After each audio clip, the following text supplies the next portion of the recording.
Welcome back. இந்த வீடியோல Next.js project ஸ்ட்ரக்சரை நம்ம டீடைலா அண்டர்ஸ்டாண்ட் பண்ணிக்கலாம். ஒரு Next.js ப்ராஜெக்ட் கிரியேட் பண்ணதுக்கு அப்புறம் இதுல ரொம்ப இம்பார்ட்டன்டான ஃபைல், நீங்க ரியாக்ட் டெவலப்பரா இருக்கீங்க அப்படின்னா உங்களுக்கு இந்த ஃபைல் வந்து ரொம்ப ரொம்ப ஃபெமிலியர். என்னன்னு கேட்டீங்கன்னா package.json. இதுல ஃபர்ஸ்ட் பார்ட் எடுத்துக்கிட்டீங்க அப்படின்னா இங்க வந்து நம்ம வந்து ஸ்கிரிப்ட் ரன் பண்றதுக்கான சில ஷார்ட்கட் மெத்தட், அதாவது next run dev, start the development server, build the app for production. இது வந்து நெக்ஸ்ட் பில்ட் அப்படிங்கிற ஒரு கமாண்ட். ப்ரொடக்ஷன் பில்ட் பண்ணுறதுக்கு ஸ்டார்ட், அப்புறம் நீங்கள் வந்து ESLint குவாலிட்டி செக் பண்ணுறதுக்கு, அதாவது உங்களுடைய கோடோடைய குவாலிட்டி செக் பண்ணுறதுக்கு நம்ம நெக்ஸ்ட் லிண்ட் தருவோம். ஏதாவது எரர் இருந்துச்சுன்னா அதை நோட் பண்ணி உங்களுக்கு சொல்லும். சரி, அதுக்கு அடுத்தது ரொம்ப இம்பார்ட்டன்ட் வந்து டிபெண்டன்சிஸ். ஒரு ப்ராஜெக்ட் இருக்குன்னா நிறைய டிபெண்டன்சிஸ் ஆட் பண்ணுவோம். நீங்கள் ஸ்க்ராட்ச்லேருந்து ஒரு ப்ராஜெக்ட் கிரியேட் பண்ணுறீங்கன்னா அதில் முக்கியமாக React and React DOM. So இது வந்து பை டிஃபால்ட்டாக ரியாக்டில் இந்த ரெண்டு லைப்ரரி இல்லாமல் நம்ம எதுவுமே பண்ண முடியாது. அதாவது காம்பனண்ட்டாக இருக்கட்டும், ரியாக்ட் ஃபீச்சர் எல்லாமே இந்த லைப்ரரியை டிபெண்ட் பண்ணி தான் இருக்குது. அடுத்தது Next.js. இப்போ ரியாக்ட் வித் ஃபுல் ஸ்டாக் ஃப்ரேம் ஒர்க்கை தான் வந்து ப்ரிஃபர் பண்ணுறாங்க. நான் இந்த வீடியோ எடுக்கும் போது React 19 அப்புறம் Next 15 இருக்குது. இப்போ நீங்கள் இந்த ப்ராஜெக்டை கிரியேட் பண்ணும் போது மேபி இந்த வெர்ஷன் சேஞ்ச் ஆகலாம். அதை பற்றி நீங்கள் ஒரி பண்ணிக்கே தேவை கிடையாது. எப்போதுமே நீங்கள் ஒரு விஷயம் என்ன புரிஞ்சுக்கணும்னா, வெர்ஷனால பெரிய இம்பாக்ட் இருக்காது. ஒரு சில இடத்துல கண்டிப்பாக வந்து பார்த்துட்டீங்க அப்படின்னா சில சேஞ்சஸ் இருக்கும். ஸோ எப்போதுமே ஒரு கம்பெனி ஒரு வருஷன்லேருந்து இன்னொரு வருஷன் வந்து இமீடியட்டாலாம் சேஞ்ச் பண்ண மாட்டாங்க. ஏன்னா நிறைய பேர் படிக்கும்போது என்ன நினைக்கிறாங்கன்னா, நான் லேட்டஸ்ட்டாக படிக்கணும் அப்படின்னு நினைக்கிறேன். அப்படிலாம் கிடையாது. கான்செப்ட் எப்போதுமே வந்து ரொம்ப வந்து அப்படியே டிவேட் ஆகி போக வாய்ப்பு இல்லை. ஸோ அதனால வெர்ஷன் சேஞ்ச் ஆகிறத பற்றி ஒரி பண்ணிக்காதீங்க. அடுத்தது டெவ் டிபெண்டன்சி. டெவ் டிபெண்டன்சிஸில் முக்கியமாக வந்து பார்த்துட்டிங்கன்னா டைப் ஸ்கிரிப்ட் வந்து ப்ரிஃபர் பண்ணுறாங்க. இப்போ ஜாவா ஸ்கிரிப்ட் வந்து டைப் ஸ்கிரிப்ட் ஆல்வேஸ் பெட்டர். நிறைய பேர் வந்து ஜாவா ஸ்கிரிப்ட் படிச்சதுக்கு அப்புறம் டைப் ஸ்கிரிப்ட் ரொம்ப கஷ்டம், இல்லை வந்து அது என்னன்னே தெரியாமல் இருக்கிறாங்க. ரொம்ப ஈஸி. ஜாவா ஸ்கிரிப்ட் என்ன சொல்றது அப்படின்னு வச்சுக்கலாம், ஒரு பாயில்டு எக் இருக்கு அப்படின்னா அதுக்குள்ள ஒரு எல்லோ இருக்கும் இல்லையா, அதுதான் ஜாவா ஸ்கிரிப்ட் வச்சுக்கோம். அதை ரேப்பர் பண்றது வந்து பார்த்தீங்கன்னா அந்த ஒயிட். ஸோ இந்த மாதிரி வந்து பார்த்துட்டிங்கன்னா இந்த டைப் ஸ்கிரிப்ட் என்ன பண்ணுது அப்படின்னா ஜாவா ஸ்கிரிப்ட்ல இருக்கக்கூடிய நெகட்டிவ் ஃபீச்சர்ஸ் எல்லாத்தையுமே ஓவர் கம் பண்ணுது. இது டெவலப்பர் ஃப்ரெண்ட்லியாகவும் இருக்கும், ரைட்? ஸோ இந்த மாதிரி நிறைய டெவ் டிபெண்டன்சிஸ் இருக்குது. இது டெவலப்மெண்ட்டுக்காக மட்டும் தான் நம்ம யூஸ் பண்ணுவோம். இப்போ டைப் ஸ்கிரிப்ட் வந்து நம்ம ப்ரொடக்ஷனில் யூஸ் பண்ண அவசியம் கிடையாது, ஏன்னா கம்பைலைட் ஆகிடும். அடுத்து பார்த்தீங்கன்னா Tailwind CSS லைப்ரரி நிறைய மார்க்கெட்டில் இருந்தாலும் ரியாக்ட் அப்ளிகேஷன் டெவலப் பண்ணுறவங்க நிறைய யூஸ் பண்ணுறது வந்து Tailwind CSS. கிட்டத்தட்ட இது பூட்ஸ்ட்ராப் மாதிரி தான். அடுத்தது கான்ஃபிகரேஷன் ஃபைல் எடுத்துட்டீங்கன்னா next.config.ts. இது வந்து Next.jsக்கான ஸ்பெசிஃபிக் செட்டிங்ஸ்லாம் பண்ணிக்கலாம். இந்த எக்ஸ்பெரிமெண்டல் ஃபீச்சர்ஸ், என்விரான்மெண்ட் செட்டிங்லாம் இதில் தான் இருக்கும். அடுத்தது tsconfig.js. இது வந்து டைப் ஸ்கிரிப்ட் கான்ஃபிகரேஷன். இப்போ டைப் ஸ்கிரிப்ட் ரிலேட்டடாக நீங்கள் கஸ்டமைஸ் பண்ணணும் அப்படின்னா நீங்கள் இந்த கான்ஃபிகரேஷன் ஃபைலை யூஸ் பண்ணிக்கலாம். கம்பைலருடைய ஆப்ஷன்ஸு, அப்புறம் வந்து ஸ்ட்ரிட் மோடு, இந்த மாதிரி விஷயங்கள், ஏலியஸ் நேம்ஸ், ரைட், இந்த மாதிரி நிறைய விஷயங்களை வந்து நீங்கள் வந்து இங்கே மாற்றிக்க முடியும். இது நீங்கள் ஒரு எக்ஸ்பீரியன்ஸ் டெவலப்பர்னா கண்டிப்பாக இதை விருப்பப்படுவீங்க. அடுத்தது பார்த்துட்டிங்கன்னா ESLint.config.mgs. இது வந்து again Next.js plus TypeScript இந்த கான்ஃபிகரேஷன் வந்து ESLint கான்ஃபிகரேஷன், அதாவது இந்த கோட் குவாலிட்டி, TypeScript ரூல்ஸ், இது எல்லாமே இதில் தான் நம்ம வந்து ஹேண்டில் பண்ணுவோம்.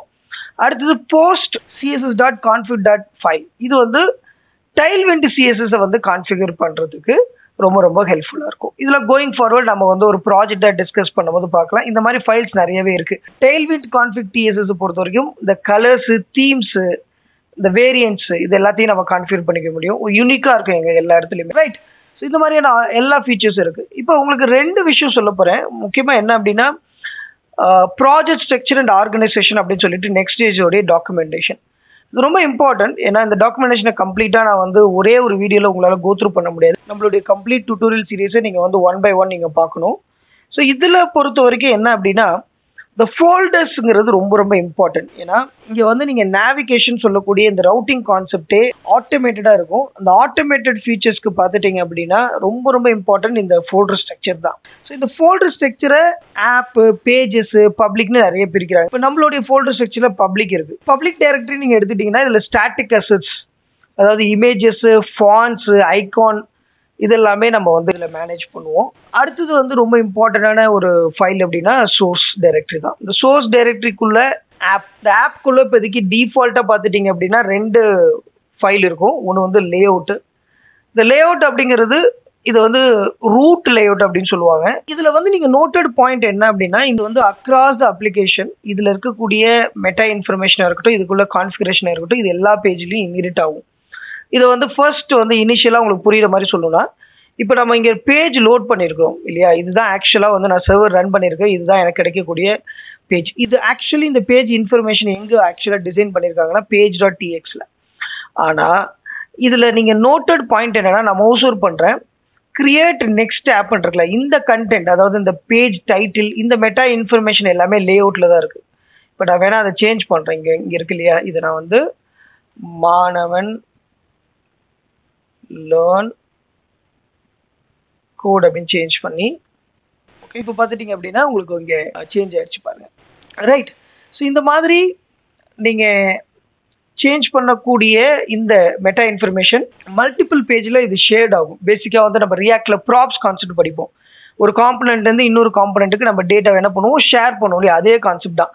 ஸோ லே அவுட் அப்படிங்கிறது ஒரு ரேப்பிங் ஆஃப் இன்ஃபர்மேஷன், அதாவது வந்து அதில் வந்து மெட்டா இன்ஃபர்மேஷன் நிறைய இருக்கும். இது எல்லாமே வந்து பார்த்துட்டிங்கன்னா அக்ராஸ் எல்லா பேஜஸ்க்குமே இது ரிஃப்ளெக்ட் ஆகும். இந்த page.txங்கிறது இந்த மாதிரி நம்ம நிறைய பேஜ் கிரியேட் பண்ணாலும் இந்த லே அவுட்டில் இருக்கக்கூடிய அந்த மெட்டா இன்ஃபர்மேஷன் எல்லாமே எல்லா பேஜுக்கும் ரிஃப்ளெக்ட் ஆகும். நம்ம வேணா ரெஸ்ட்ரிக்ட் பண்ணிக்கலாம், அதெல்லாம் நம்ம லாஸ்ட்டாக பார்த்துக்கலாம். இந்த page.txங்கிறது தான் மெயின் பேஜ். இதை நம்ம எப்படி சொல்லலாம்னா entry point of your page அது entry point of your application சொல்லலாம்.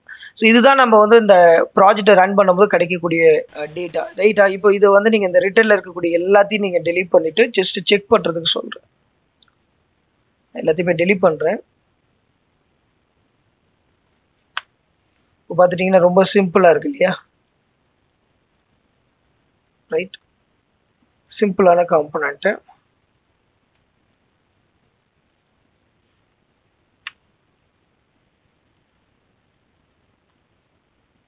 ஓகே, இந்த மாதிரி நம்ம சில கண்டென்ட் நானே கொடுத்துருக்குறேன். ரைட், சேவ் பண்ணிடுவோம். இப்போ சிம்பிளாக இருக்குது, மாணவன் லேர்ன் கோட், வெல்கம் டு மாணவன் லேர்ன் கோட், அவ்வளோதான். ஸோ இதுதான் என்ட்ரி பாயிண்ட். பட் இந்த page.txல இந்த லே அவுட்டில் இருக்கக்கூடிய இன்ஃபர்மேஷன் எல்லாமே பார்த்துட்டிங்க அப்படின்னா இன்ஹெரிட் ஆகுது. ஸோ இது ஃபியூச்சரில் இன்னும் டீட்டெயில்டாக நம்ம வந்து லேர்ன் பண்ணிக்கலாம். ஸோ இதுதான் வந்து ரொம்ப இம்பார்ட்டன்ட் ஃபைல்ஸ். இது இல்லாமல் நீங்கள் பார்த்துட்டிங்கன்னா node_modules, இது வந்து நம்ம என்னென்னலாம் லைப்ரரிஸ், அதாவது என்னென்னலாம் வந்து டிபெண்டன்சிஸ், டெவ் டிபெண்டன்சியாக இருக்கலாம், இல்லை வந்து நம்மளோட ப்ராஜெக்டுடைய மெயின் டிபெண்டன்சியாக இருக்கலாம், இல்லை ஃபியூச்சரில் நீங்கள் ஏதாவது தேர்ட் பார்ட்டி லைப்ரரி எது இன்ஸ்டால் பண்ணாலும் எல்லாமே node_modules தான் போகும். ஸோ கிட்டத்தட்ட நான் எல்லா ஃபைல்ஸையும் உங்களுக்கு வந்து எக்ஸ்பிளைன் பண்ணிட்டேன். ஸோ இது இல்லாமல் வந்து பெஸ்ட் ப்ராக்டிசஸ்ன்னு இருக்குது நிறையா. இந்த பெஸ்ட் ப்ராக்டிசஸ் என்ன அப்படின்னா, நம்ம வந்து எப்படி வந்து ஒரு ஃபோல்டர் கிரியேட் பண்ணணும், எப்படி மேனேஜ் பண்ணணும், இது எல்லாமே இருக்குது. ஃபார் எக்ஸாம்பிள் global.css இருக்குது இல்லையா. இந்த குளோபலுங்கிறது என்ன அப்படின்னா, பேசிக்காக வந்து அக்ராஸ் த அப்ளிகேஷன் நம்ம வந்து ஒரு யூனிக்காக ஏதாவது மேனேஜ் பண்ணணும்னா இந்த global.css மேனேஜ் பண்ணிக்கலாம். இது கிட்டத்தட்ட வந்து டெய்ல்விண்ட் கான்ஃபிகரேஷன் கூட வந்து இது என்ன ஆகும்னா பைண்ட் ஆகி ஒர்க் ஆகும். நீங்கள் இங்கே பார்த்தீங்கன்னா தெரியும், டெய்ல்விண்டோடைய அந்த டைரக்டிவ்லாம் இங்கே அப்லோட் பண்ணியிருக்கிறாங்க. ஓகே, நம்மளோட மெயினாக என்ன அப்படின்னா, நம்ம வந்து ஃபர்ஸ்ட் வந்து அண்டர்ஸ்டாண்ட் பண்ணிக்கணும் இந்த Next.js உடைய பிஹேவியர் என்ன. ஏன்னா ரியாக்ட் வந்து பேசிக்காக ஃப்ரண்ட் எண்ட், Next.js வந்து நம்மளுக்கு வந்து பேக் எண்ட், முக்கியமாக வந்து ரவுட்டிங் பார்ட்லாம் ஒர்க் ஆக போகுது. பட் இது எப்படி ரியலாக ஒர்க் ஆகுது, என்னென்னலாம் டிஃபால்ட்டாக கொடுத்துருக்காங்கிறத நம்ம நெக்ஸ்ட் வீடியோவில் பார்க்க போகிறோம். இந்த மாதிரி இன்ஃபர்மேஷன்லாம் நீங்கள் மேலும் தெரிஞ்சுக்கிறதுக்கு ஃபாலோ பண்ணுங்கள், ஷேர் பண்ணுங்கள், சப்ஸ்கிரைப் பண்ணுங்கள்.